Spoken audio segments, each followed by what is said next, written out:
धाराशिव जिल्ह्यातील भूम तालुक्यातून एक भन्नाट आणि चर्चेचा विषय ठरलेली घटना समोर आली आहे।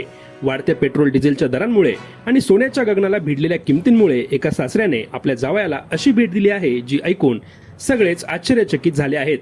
भूम तालुक्यातील ईट गावातील विलास झांबरे यांनी अधिक महिन्यातील पारंपरिक धोंडे जेवण निमित्त आपल्या जावई क्रांतिसिंग राऊत यांना चक्क सिंधी जातीची घोडी भेट दिली आहे।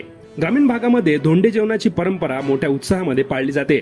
या परंपरेमध्ये जावयाला सोन्याची अंगठी किंवा इतर महागड्या वस्तू देण्याची पद्धत आहे।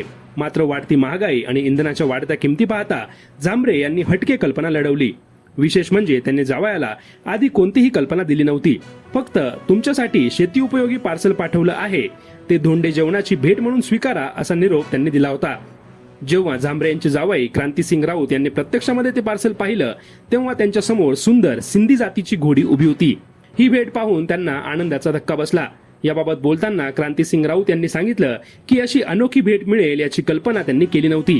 घोडी अतिशय सुंदर असून शेतीच्या कामासाठी आणि वैयक्तिक आवडीसाठीही ती उपयोगी ठरणार आहे असं हे जावई म्हणाले।